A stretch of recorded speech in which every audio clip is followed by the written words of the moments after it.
Hello everyone, আজকে আমি আপনাদের সাথে ট্যাংরা মাছ আর আলু দিয়ে কাঁকরোলের তরকারি রেসিপি শেয়ার করব। আর ট্যাংরা মাছ দিয়ে কিন্তু কাঁকরোলের এই তরকারিটা খেতে খুবই মজার হয়ে থাকে।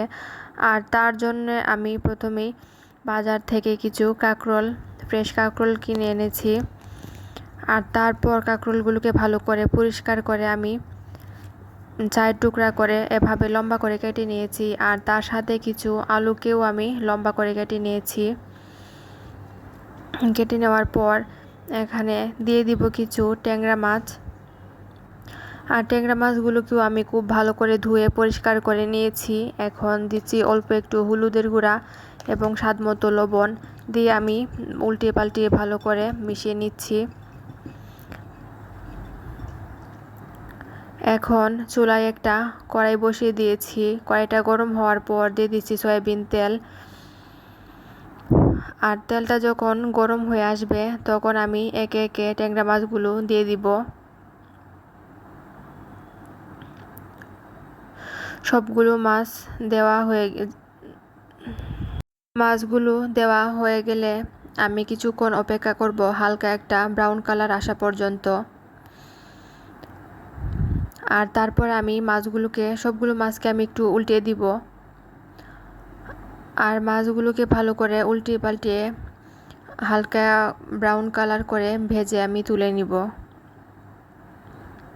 মাছগুলো ভাজা হয়ে গিয়েছে, এখন তুলে নিচ্ছি। আর তারপর একই তেলে আমি একটা পেঁয়াজ কুচি দিয়ে দিচ্ছি। পেঁয়াজ কুচিটা দেওয়ার পর আমি হালকা সফট করে কিছুক্ষণ ভেজে নিব। এখন দিচ্ছি হাফ চা চামচ আদা রসুন বাটা, দিচ্ছি অল্প একটু পানি, তাহলে মশলাগুলো দিলে আর পুড়ে যাবে না।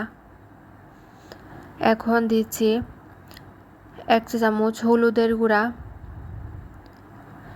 1 চা চামচ মরিচের গুঁড়া, আর 1 চা চামচের থেকে অল্প একটু কম ধনিয়া গুঁড়া, দিচ্ছি স্বাদমতো লবণ দিয়ে ভালো করে আমি মশলাগুলোকে কিছুক্ষণ কষিয়ে নিব।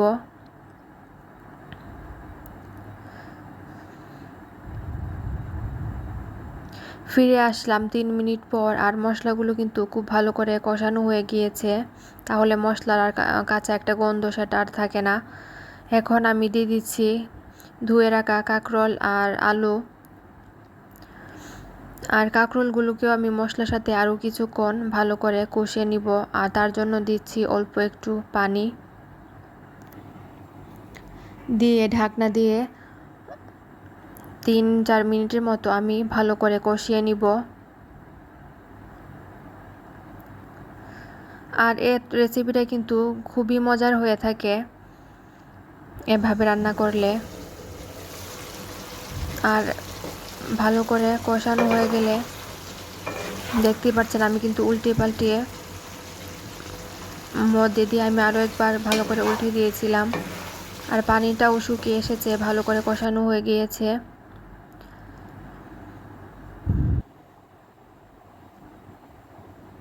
আমি প্রায় 4 মিনিটের মতো ভালো করে কষিয়ে নিয়েছি। এখন দিয়ে দিব পানি। পানি দেওয়ার আগে আমি মাছগুলো দিয়ে দিচ্ছি।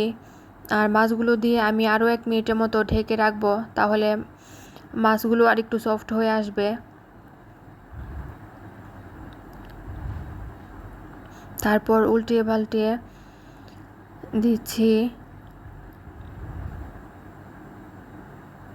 এখন দিচ্ছি আমি পানি। আর পানিটা কিন্তু যে যতটুকু ঝোল খেতে পছন্দ করেন সে অনুযায়ী পানিটা দিয়ে দিবেন। দিয়ে আরও একবার ভালো করে উল্টে পাল্টে সবগুলো উপকরণ একসাথে মিশিয়ে নিব। তারপর আবার ঢেকে রাখবো। ঢেকে প্রায় 7 থেকে 8 মিনিটের মতো আমি ভালো করে জাল করে নিব। ফিরে আসলাম 7 মিনিট পর। এখন দিয়ে দিচ্ছি 3টা কাঁচামরিচ আর দিয়ে দিচ্ছি কিছু ধনিয়া পাতা। আর কাঁচামরিচ আর ধনিয়া পাতা দেওয়ার পর আমি শুধু 1 মিনিটের মতো ঢেকে রাখবো, তারপরে চুলাটা অফ করে দিব। তাহলে কাঁচামরিচ আর যে ধনিয়া পাতার খুব সুন্দর একটা ফ্লেভার থাকে। আর কাঁচামরিচ আর ধনিয়া পাতা দিয়ে বেশিক্ষণ রান্না করলে কিন্তু ফ্লেভারটা আর থাকে না, আর খেতেও ভালো লাগে না। আর আজকের ভিডিওটি যদি ভালো লাগে তাহলে অবশ্যই আমার ইউটিউব চ্যানেলে সাবস্ক্রাইব করবেন। আর পাশে থাকা বেল আইকনটি বাজিয়ে দিবেন।